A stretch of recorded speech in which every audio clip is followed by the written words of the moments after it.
Bismillahirrahmanirrahim.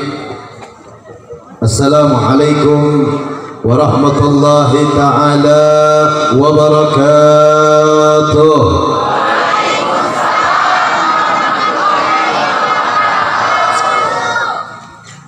Alhamdulillah, alhamdulillahil qawi sultanuh al-wadihil burhanuh al-mabsud fil wujud كرمه وإحسانه. أشهد أن لا إله إلا الله وأشهد أن سيدنا محمدا عبده ورسوله لا نبي بعده. اللهم صل وسلم وبارك وكرم ومجد وعظم على سيدنا ونبينا ومولانا محمد صاحب البشرى صلاة تبثرون بها وأهلنا وأولادنا وجميع مشائخنا ومعلمنا وطلابتنا وطالباتنا من يومنا هذا إلى يوم الآخر. سبحانك لا علم لنا إلا ما علمتنا إنك أنت العليم الحكيم.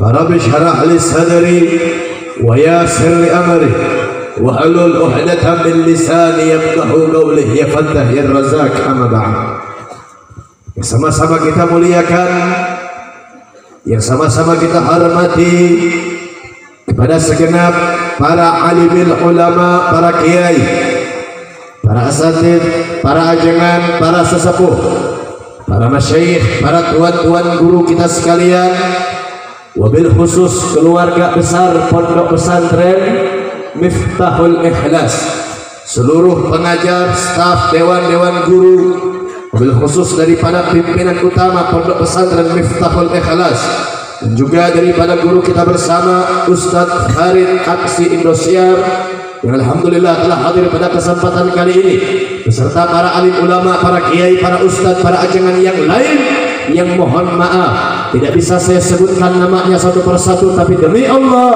tidak mengurangi rasa hormat saya kepada guru-guru kita sekalian. Kita doakan mudah-mudahan para alim ulama kita, para kiai, para ustadz, para ajengan, para masyayikh, para sesepuh, para orang tua kita sekalian, Allah panjangkan umur-umurnya, Allah sehatkan jasmani dan rohaninya, Allah berkahkan langkah perjuangan dakwahnya. Amin ya rabbal. Begitupun kepada para aparatur pemerintah dari jajaran RT, RW, lurah, aparatur keamanan sipil ataupun non sipilnya, dan juga salam penghormatan saya sampaikan terkhususnya kepada seluruh jamaah hadirin wal hadirat, muslimin wal muslimat, mu'minin wal mu'minat yang hadir pada kesempatan kali ini, yang berkumpul bersama dari dimulainya acara sampai detik ini. Kita bersama-sama mengagungkan Allah, kita bersama-sama memuliakan Allah, kita bersama-sama membesarkan Allah. Semua angkat tangannya kita bermunajat meminta kepada Allah. Mudah-mudahan dengan keberkahannya syahrul mubarak wa tarikhil mubarak wa yaumul mubarak, mudah-mudahan tidaklah kita pulang dari ini malam kecuali seluruh dosa-dosa kita diampuni oleh Allah Subhanahu wa taala. Dosa keluarga kita diampuni oleh Allah, dosa ibu bapak kita diampuni oleh Allah. Bagi di antara kita ada yang sedang sakit, Allah angkat penyakitnya. Di antara kita ada yang sedang susah, Allah berikan kebahagiaan kepadanya. Yang belum menikah, Allah pertemukan jodoh saleh-salehah. Yang belum punya anak keturunan, Allah berikan anak cucu saleh-salehah. Dan mudah-mudahan dengan keberkahannya Sayyidul Maulud wal Khaliqil Ma'bud, mudah-mudahan tidaklah kita meninggal kecuali di dalam keadaan husnul khatimah. Amin ya rabbal. Alhamdulillah, segala puja beserta puji kita aturkan kehadirat Allah Subhanahu wa taala. Wallahu alladzi la ilaha illa ghairuh, yang mana dialah Allah, yang tiada Tuhan yang patut kita sembah, yang patut kita minta pertolongannya kecuali Allah Subhanahu wa taala. Dialah Allah yang memberikan kepada kita berbagai macam perkara nikmat yang kita dapatkan dari kita lahir sampai detik ini. Begitu banyak karunia dan nikmat yang Allah berikan kepada kita semua. Wabil khusus adalah nikmat sehat wal afiat. Baru setelah itu nikmatul iman, nikmatul Islam, nikmatul ihsan yang Allah berikan kepada kita semua, sehingga pada ini malam kita berkumpul bersama di dalam keadaan iman Islam kepada Allah Subhanahu wa taala. Alhamdulillah. Begitupun sebuah perkara nikmat, a'zamu ni'matillah, akram min ni'matillah, paling agungnya nikmat, paling mulianya nikmat yang Allah berikan kepada kita semua, yang Allah anugerahkan kepada kita semua, yang mana saudara nikmat tersebut terkadang jarang kita sadari, terkadang kita selaku daripada manusia acuh tak acuh akan nikmat tersebut. Apa itu nikmatnya? Yaitu nikmat Allah menjadikan kalian semua yang berkumpul pada ini malam adalah makhluk, adalah hamba yang dimuliakan oleh Allah Subhanahu wa taala. Amin ya rabbal ikhwan rahimakumullah. Di dalam perkara Allah muliakan kita, Allah memuliakan kita, Allah mengagungkan kita bukan dikarenakan harta yang kalian punya. Oh, Anda banyak emasnya, Anda punya mobil yang mewah, Anda punya rumah yang besar, tidak membuat Anda mulia di hadapan Allah. Bahkan yang namanya pangkat, yang namanya jabatan, yang namanya tahta tidak membuat Anda mulia di hadapan Allah. Mau Anda seorang RT, mau Anda seorang RW, mau Anda seorang lurah, mau Anda seorang camat, mau Anda seorang DPR, gubernur, seorang presiden, sekalipun Anda seorang kiai, sekalipun Anda seorang ustaz, sekalipun Anda seorang ajengan, tiap tahun Anda haji bolak-balik, sekalipun Anda seorang habib, tidak menjamin diri Anda mulia di hadapan Allah. Lebih kok bisa begitu Habib? Kami umat Islam diajarkan cinta kepada para ulama, kami diajarkan cinta kepada para kiai, kami diajarkan cinta kepada para ustaz, kami cinta kepada mereka karena mereka itu mulia. Jawaban saya, mereka itu mulia betul, mulia di hadapan manusia, belum tentu mulia di hadapan Allah Subhanahu wa taala. Kok bisa begitu Habib? Mari saudara sama-sama kita buka sebuah kitab yang bernama Sofwatuz Zubat. Di syair yang ke-8 dikatakan, wa qala fi syair fa'alimun bi'ilmihi lam ya'malan mu'adzabun min qabli umbadil wathan. Seorang alim ulama, seorang kiai, seorang ustaz, seorang ajangan, santriawan, santriawati, kalian semua ini mulia di hadapan Allah karena ilmu yang kalian punya. Tapi sayang, ilmu yang kalian miliki lam ya'malan, tidak diamalkan, tidak dikerjakan, tidak didawamkan. Maka apa yang terjadi saudara? Mu'adzabun min qabli ubadil wathan, akan diazab oleh Allah sebelum penyembah berhala. Na'udzubillahi min. Apalagi zaman sekarang kita nggak bisa muliakan sembarang ulama saudara. Di zaman sekarang kita nggak bisa muliakan sembarang kiai. Kok begitu Habib? Karena di zaman sekarang banyak ulama-ulama karbitan, banyak ustaz-ustaz jadungan. Dan saya mengatakan seperti ini adalah sebuah fakta, bukan hanya fitnah belaka. Di Jawa Barat, di salah satu kota besar sana, di Bandung, ada sebuah pondok pesantren besar dipimpin oleh seorang kiai. Ini kiai punya pondok yang besar, ini kiai punya pondok yang besar, santrinya banyak, majelisnya besar, tapi sayang dia punya santriwati diperkosa secara bergilir saudara. Na'udzubillahi min.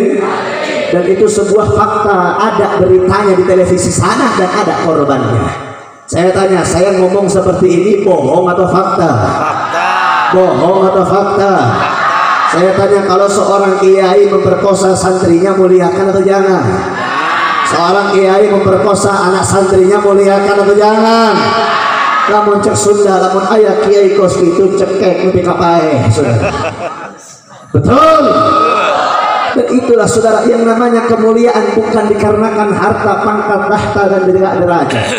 Lalu Habib, kalau bukan karena pangkat, kalau bukan karena jabatan, kalau bukan karena tahta, kalau bukan karena harta, tadi Habib bilang kita semua dimuliakan oleh Allah.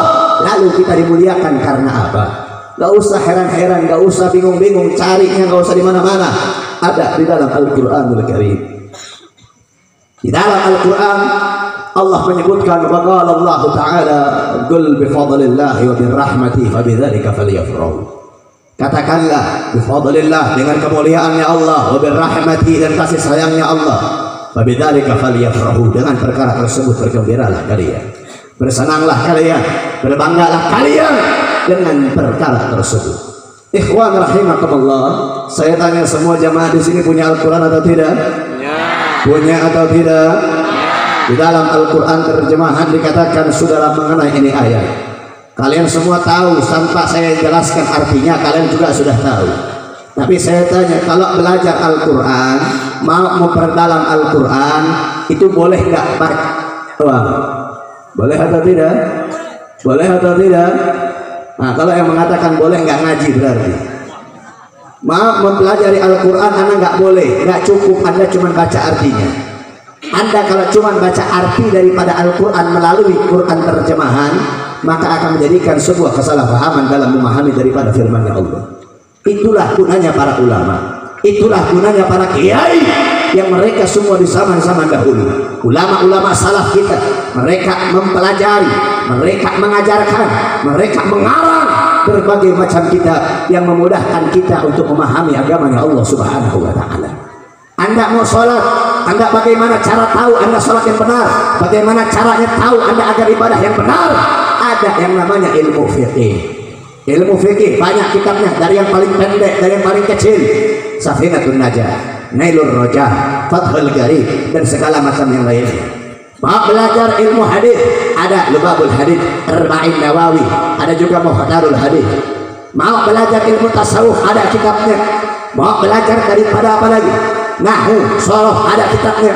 Mau belajar daripada tafsir, ada kitabnya. Mau belajar daripada yang namanya apa, sejarah, tarikh, ada kitabnya. Kalau Anda mau mempelajari Al-Quran, pengen tahu makna sebuah ayat, maka pelajarilah kitab tafsir. Saya tanya di pondok pesantren Miftahul Ikhlas ini, belajar tafsir atau tidak? Belajar atau tidak? Rata-rata semua pondok pesantren, hampir mayoritas kalau belajar kitab tafsir itu tafsir Jalalain, betul atau tidak? Di sini tafsirnya tafsir apa? Jalalain. Yang harus kalian ketahui, tafsir itu bukan hanya tafsir Jalalain. Ada juga kitab tafsir Jailani, ada kitab tafsir Al-Imam Ibnu Katsir, ada kitab tafsir Al-Imam Baghawi, ada kitab tafsir Al-Imam Fakhruddin Ar-Razi, ada kitab tafsir Al-Imam Fakhrur Razi, ada kitab tafsir para imam-imam yang lain yang menjelaskan daripada berbagai macam ayat yang ada di dalam Al-Quran. Nah, mengenai ayat yang tadi saya sampaikan, wa qala Allah Ta'ala qul bi fadlillah wa bi rahmati fabidzalika falyafrahu, kita ambil penjelasannya di dalam kitab Tafsir Ma'alimut Tanzil karangan daripada Al-Imam Baghawi. Begitupun ada di dalam kitab Tafsir Jami'ul Bayan karangan daripada Al-Imam Ibnu Jarir At-Tabari. Begitupun ada di dalam kitab Tafsir Al-Imam Ibnu Katsir yang menjelaskan daripada mengenai ini ayat. Qul bi fadlillah, ada dua perkara saudara. Fadlillah ataupun fadlullah, kemuliaannya Allah itu sangat-sangat tidak terbatas, tidak memiliki batas. Kemuliaan Allah itu banyak, keagungan Allah itu banyak, kasih sayang Allah itu banyak. Lantas bagaimana kalian ingin berbahagia sedangkan kalian sendiri tidak tahu perkara yang mana kalian harus berbahagia? Maka di dalam ini ayat saudara jelaskan, di dalam kitab tafsir ini dijelaskan dan disampaikan fadlullah, kemuliaannya Allah yang Allah berikan kepada kita semua, yang kalian semua harus berbangga dan bersenang dengan perkara tersebut adalah Al-Quran itu sendiri.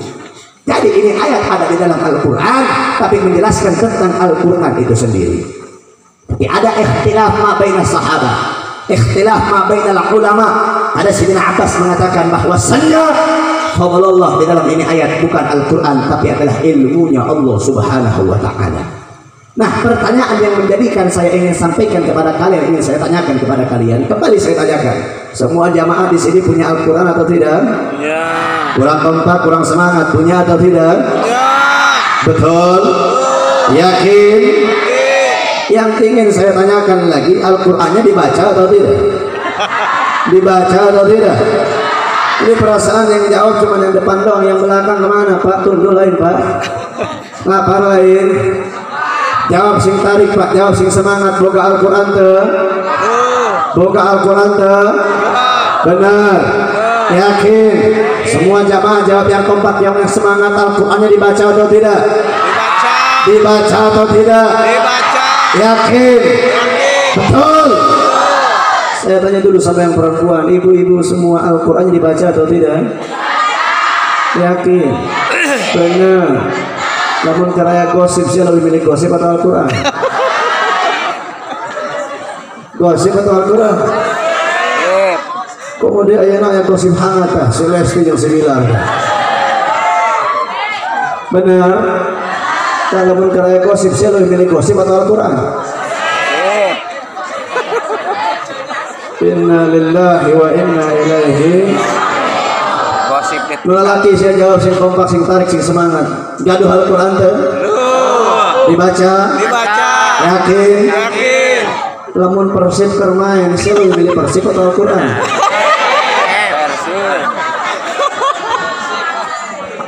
Lamun kerja jadwal mancing, saya lebih milih mancing atau Al-Quran?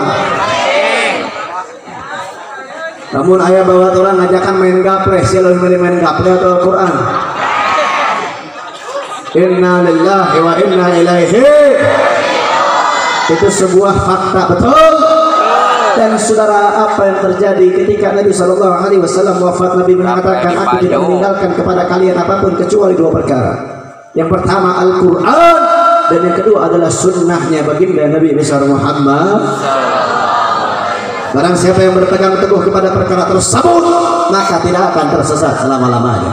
Tapi sayang, karena banyaknya umat yang tidak berpegang kepada Al-Quran sekarang, sehingga banyaklah penyesatan di dalam umat di zaman sekarang. Na'udzubillahi min.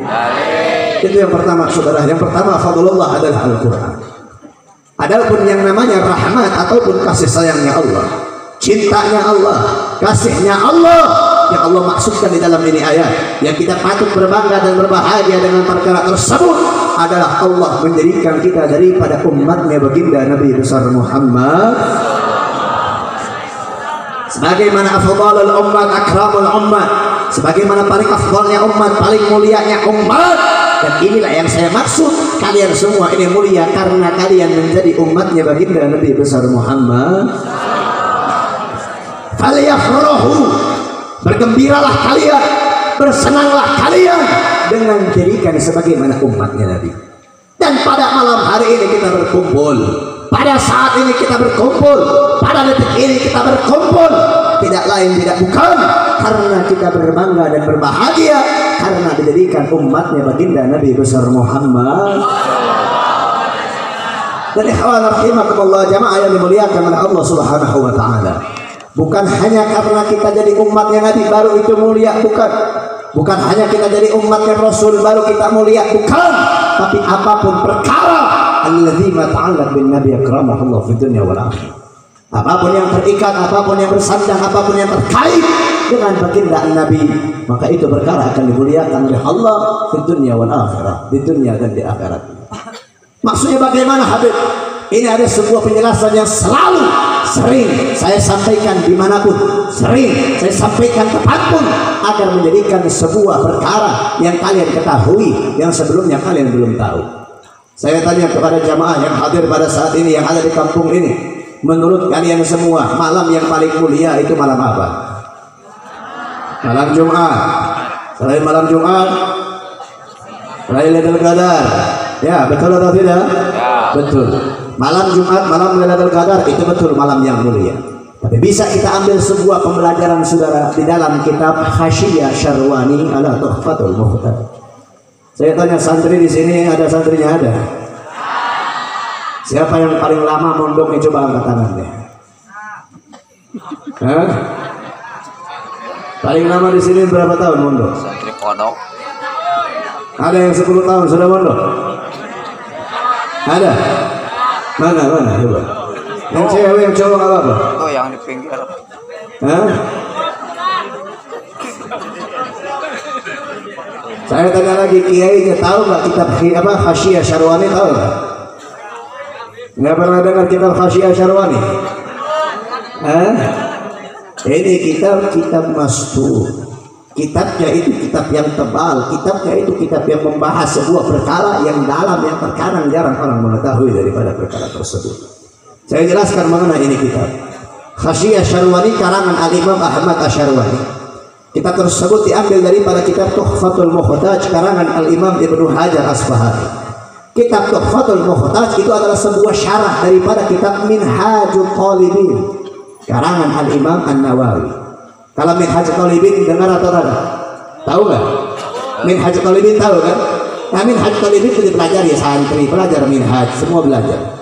Nah, di dalam pondok pesantren itu kalian tuh belajar yang namanya matan. Tahu matan atau mutun tahu? Syarah tahu? Tahu? Syarah tahu? Risalah Jamiah syarah dari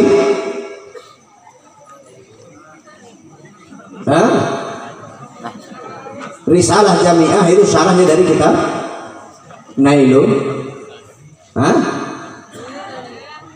Saya ngaji tuh. Ya umumnya Risalah Jamiah mah kitab leutik atuh.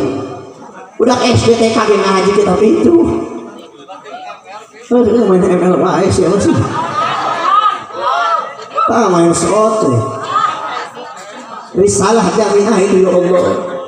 Ada kitab Mabadiul Fiqhiyah tahu nggak? Tanya Hos ya. Risalah Jamiah tanya Hos. Risalah Jamiah itu kitab kecil saudara. Syarahnya dari Nailur Roja. Itu syarah. Matan itu pokok sebuah ilmu. Matan ataupun mutun pokok sebuah ilmu diperjelas itu namanya syarah. Nah, matannya Minhajul Talibin, syarahnya Tuhfatul Muhtaj. Syarah itu bawahnya lagi punya penjelasan, punya pendalaman, punya yang lebih detail, yang lebih dalam. Itu namanya Hasyiyah. Nah, Hasyiyahnya Hasyiyah Syarwani. Di dalam kitab Hasyiyah Syarwani itu diterangkan sebuah fasal mengatakan inna afdhalal layali arba'atil layali. Sesungguhnya malam yang paling afdhal, malam yang paling baik, malam yang paling sempurna, arba'atil layali, ada 4 malam. Apa saja malam tersebut? Yang pertama Lailatul Itsnain, malam Senin. Yang kedua Lailatul Qadar, malam Lailatul Qadar. Yang ketiga Lailatul Mi'raj, malam Isra wal Mi'raj. Wa akhirahu Lailatul Jumat, yang terakhir adalah malam Jumat.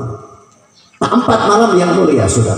Ketika saya belajar ini kitab dengan saya punya guru, saya tanya, Abu ya, kita di pondok pesantren ini mengajarkan nomor urut 1 pasti lebih baik dari nomor urut 2.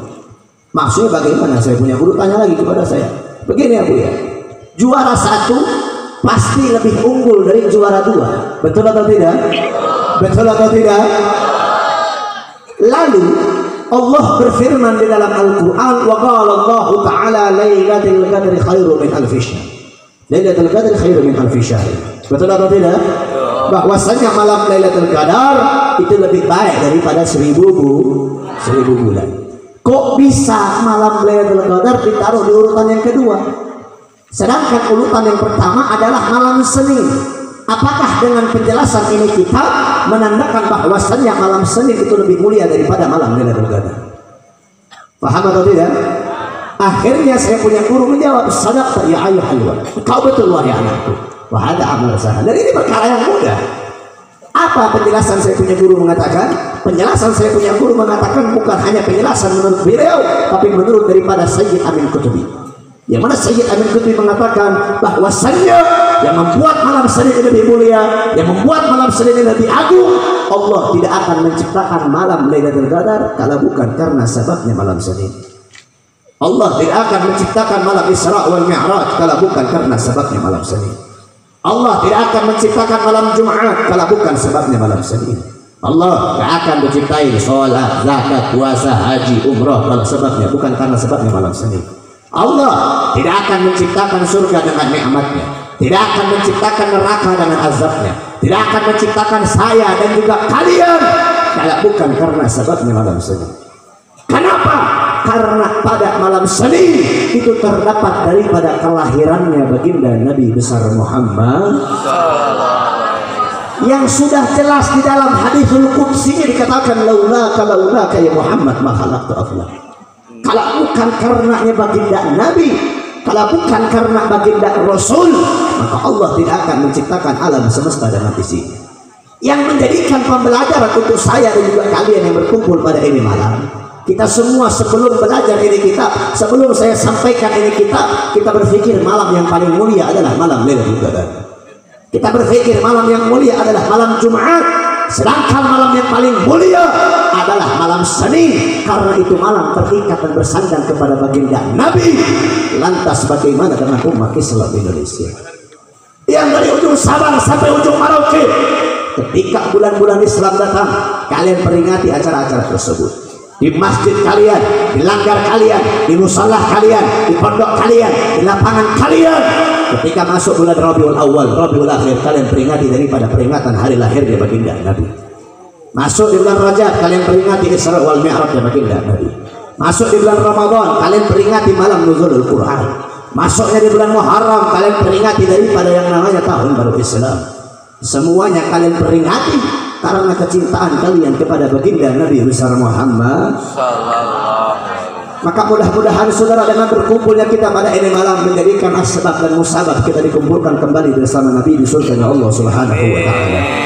Amin ya rabbal. Saya tanya lagi, jawab yang kompak, jawab yang semangat. Kita punya Nabi mulia atau tidak? Mulia atau tidak? Agung atau tidak? Betul? Yakin? Saya tanya kembali, jawab yang kompak, jawab yang semangat. Siap memuliakan Nabi? Siap mengagungkan Nabi?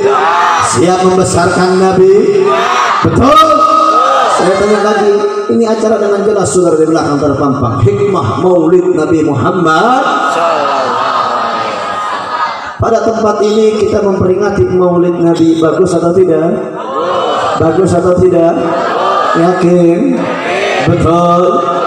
Saya tanya lagi, di kampung ini kalau ada yang meninggal itu tahlil atau tidak?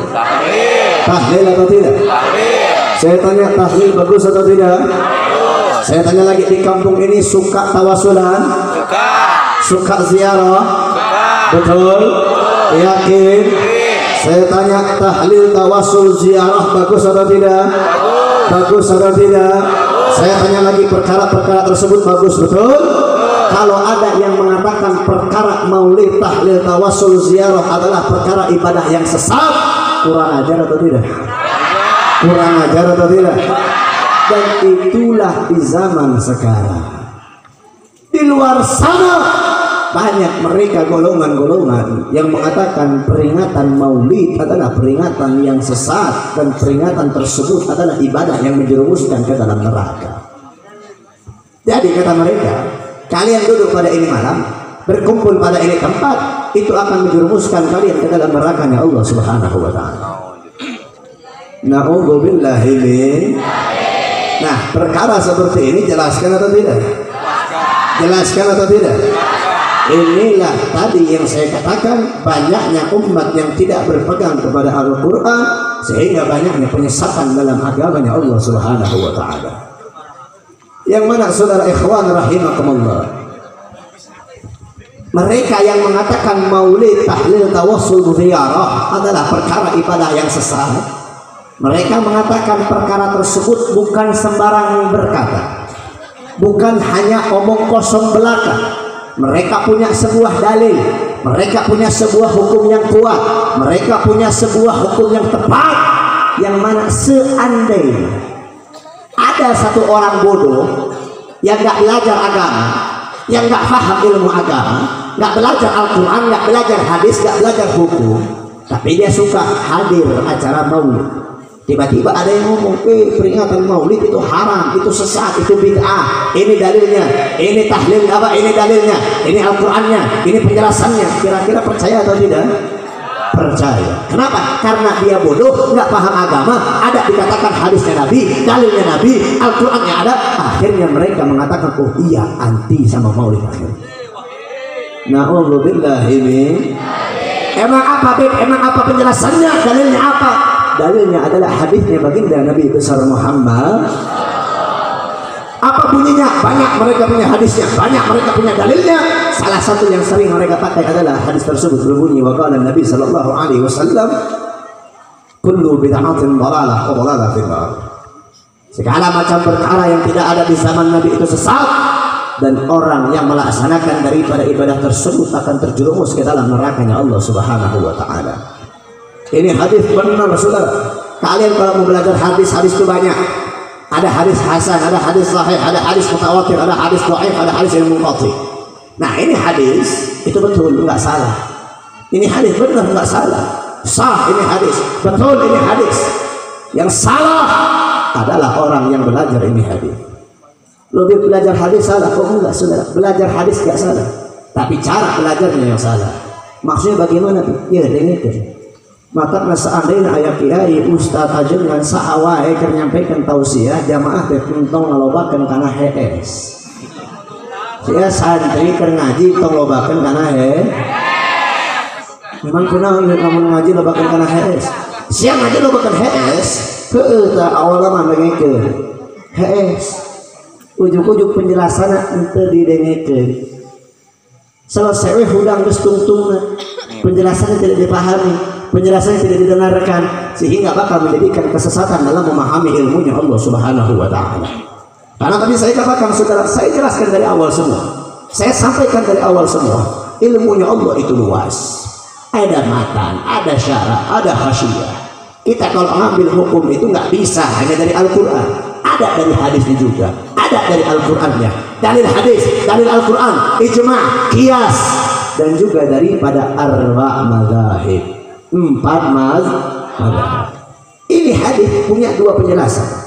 Penjelasan yang pertama sesuai dengan syarahnya ini hadis. Penjelasan yang kedua itu pendapat daripada imam mazhab, dan 4 mazhab sepakat dengan perkara tersebut. Maksudnya bagaimana? Mengenai mazhab, saya tanya dulu, semua umat Islam di sini mazhabnya Syafi'i atau bukan? Syafi'i atau bukan? Imam Syafi'i mengatakan mengenai ini hadis dikatakan al bid'atu bid'atan. Yang namanya bid'ah ada 2 bagi. Syarahnya ini hadis pun mengatakan yang qasimu ala bid'ah bid'atin. Ismi atau kama qala fi syarah ini hadis. Dikatakan di dalam penjelasan ini hadis mengenai daripada syarahnya ini. Kita semua minta maaf, minta ridha, Nabi sepanjang lebar. Syukran jazilan, jazakumullahu khair wa ahsanul jaza. Hadza minni wa lahu minkum, billahi taufiq wal hidayah wal inayah. Assalamualaikum warahmatullahi wabarakatuh. Waalaikumsalam.